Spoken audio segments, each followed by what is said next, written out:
What's up everybody, Jeff here, and you might remember a couple years ago when Weird did a Kickstarter for a game called The Other Side. It's basically the sister game to Malifaux. It takes place on Earth, and you fight with much larger armies of units. Now, we haven't heard a lot about this game in a long time, but last year they put out a 2-player starter set with Sonya Crid and Karai, and I know a lot of people picked it up. And recently we got some really exciting news because there's actually going to be a whole new book out for The Other Side, first quarter of next year. That's going to feature 2 new factions, the Three Kingdoms and the Camone. And if you're a lore nerd like me, then you know that both of those factions have been teased in the story for a long time now.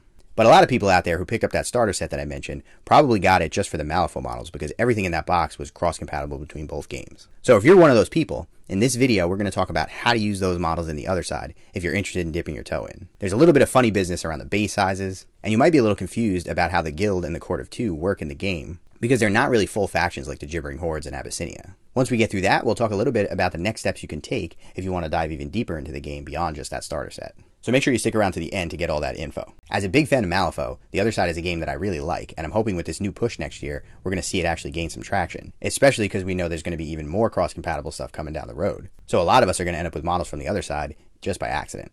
If you find this video helpful, don't forget to give it a like and subscribe to the channel if you're not already. Maybe share it with some folks who you think might find it helpful. And drop a comment and let me know if this information helps you actually get started in the new game. In the description, you'll find a link to the Discord, so definitely come over there and hang out and chat with all of us. And you'll also find a link to the Patreon, so if you want to support the channel directly, you can pitch in a few bucks and get some cool perks over there. But now let's get into The Other Side.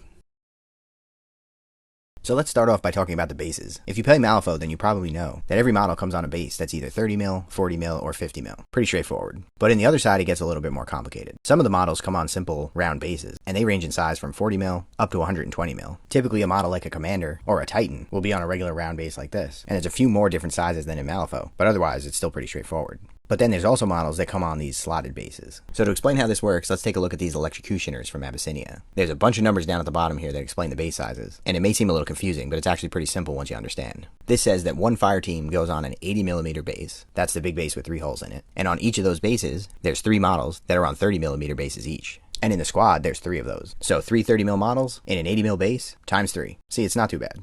But now let's go back and look at The Other Side starter box again. In the box, you're going to get Sonya Crid, a unit of Guild Mages, and a unit of Gatling Gunners, as well as Karai, a Kirio, a unit of Enslaved Spirits, and a unit of Guishen. And every single one of those models is actually cross-compatible between The Other Side and Malifaux. But here's where it gets a little tricky. Take a look at the Guishen. In TOS, they're on a 40mm base, and in Malifaux, they're also on a 40mm base. Now, the bases are slightly different styles between the 2 games, but they're exactly the same diameter, so you can pretty much put these models on either base and play them in both games, no problem. And similarly, if we look at the Gatling Gunners, in Malifaux, they go on a 40mm base, and in TOS, they go on a 40mm base that plugs in to a 100mm base. So once again, they're the same size, and even though the TOS bases are slightly different even for the slotted bases, they're actually completely flat on the top. The Malifaux bases will fit into the Fireteam bases no problem. You'll see a little bit of a lip around the outside, but it still works totally fine. And for the Enslaved Spirits, we have the same setup. They go on a 30mm base in both games, no problem. But that's the end of the easy part, because Karai goes on a 30mm base in Malifaux, but the smallest base size for a single standalone model on The Other Side is 40mm, so it doesn't match. Similarly, a Kirio goes on a 50mm base in Malifaux, and an 80mm base in The Other Side. And just to make sure everyone has a difficult time, we can take a look at the Guild Mages, who go on 30mm bases in Malifaux and 40mm bases in The Other Side. And similarly, Sonya Crid is on a 30mm base in Malifaux and a 40mm base in TOS. Now, if you did what I suspect most people did, and you bought this box primarily to play Malifaux, then you probably already glued all your models down to their bases, so you could get them on the table. But don't worry, there's a couple different solutions. The first one would be to just blue tack your model onto a bigger base when you want to play it in The Other Side. It won't be pretty or fancy, but it'll do the job, and you won't have to worry about taking any of your models off their bases again. Alternatively, I came up with a slightly better solution. I spent a little bit of time in a 3D modeling program, and put together this little adapter that you can stick your 30mm base inside and turn it into a 40mm. It's not fancy, I don't really know much about 3D modeling, but it looks a little cleaner than just blue tacking the base onto another one. And you can even put some basing on the rim to make it blend in a little better. If you want to get really fancy, you can stick some magnets in the base so that when you pick the model up, it doesn't fall out. Oh, and I didn't forget about a Kirio. I also made a bigger one for the 50mm to 80mm jump. I put both of these files up on Thingiverse, and they'll be linked in the description, so if you want to download them and 3D print them yourself, then feel free. But the moral of the story here is, if you already set your models up to play Malifaux, it doesn't mean that you can't play them in The Other Side as well. So don't hesitate to give the game a shot, just because it's something like a pesky base size conversion. So now you've got a handful of models that are ready to go for The Other Side. So where do you go from here? Well, each of the factions that are in the box are actually ready to go to play a 1-commander game of The Other Side, which means you can start playing with just what you have. But to answer the question in more depth, let's go over some of the basic rules of The Other Side. Unlike in Malifaux, where you pick a soulstone limit and then both players hire crews using that number of soulstones, in The Other Side, you set the size of the game by the number of commanders you'll play with, and then each commander comes with a pool of script, which you can use to hire your army. So for example, we can see here that Sonia Crid gives you 18 script to hire an army in the game. A standard sized game of the other side is going to be 2 commanders, though you can play with any number that you want. Now, if you have Karai from the Court of Two, or Sonia from the Guild, you might have noticed that there's not a second commander for either of those factions that you can play with. And that's because both of those factions are actually called syndicates, and they're intended to be smaller factions that work together with the other allegiances in the game, and they're not really full factions in and of themselves. So let's talk a little bit about how hiring works in the game. When you start a game of TOS, you're going to declare your allegiance, which is your primary faction. Let's say, for example, that you choose Abyssinia because you have good taste. So you take the Abyssinia allegiance card, which is going to give you a bunch of abilities because you're a part of that faction. But then you can also choose an envoy.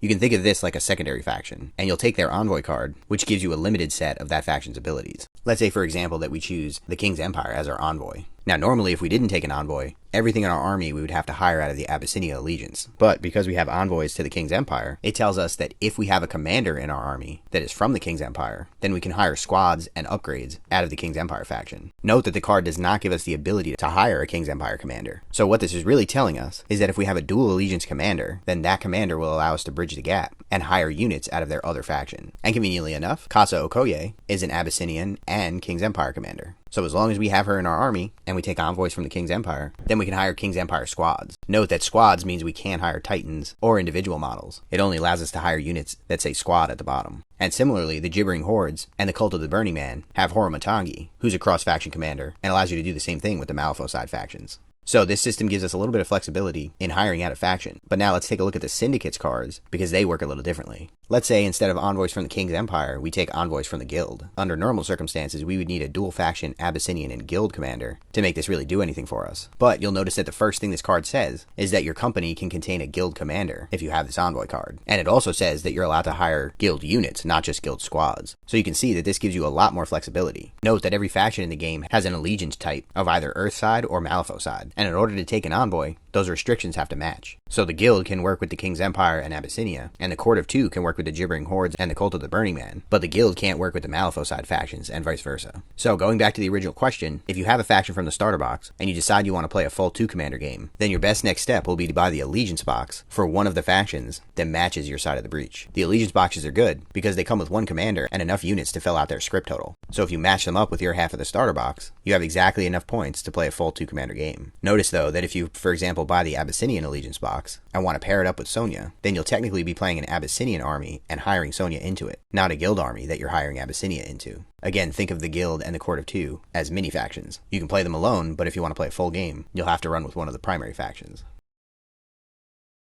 Now, everything that I've said so far applies to the 6 factions that are already in the game. But you may know that pretty soon we're going to be getting 2 new factions, the Camone and the Three Kingdoms. Now, barring some special rule that prevents it, the Guild should be able to work with the Three Kingdoms, since they're an Earthside faction, and the Court of Two should be able to work with the Camone because they're a Malifaux side faction. But you may have noticed a few weeks ago, we got a Waldo's Weekly article about one of the upcoming commanders, Shin Sho, and they're actually going to be Camone and Three Kingdoms, which throws a monkey wrench into this whole system. Now, perhaps there'll be a special rule that will allow you to declare a cross-breach envoy to run a Three Kingdoms and Camone army. It'll be the first time that that's happened, but it'll be pretty cool. It'll also be interesting to see if the new factions will get dual commanders with the existing factions, so you can pair up the Camone with the Cult of the Burning Man, or the Three Kingdoms with the King's Empire. But either way, if you're working with the Syndicate out of the starter box, you should be safe either picking up one of the existing Allegiance boxes, or waiting for the new factions to come out and expanding into those.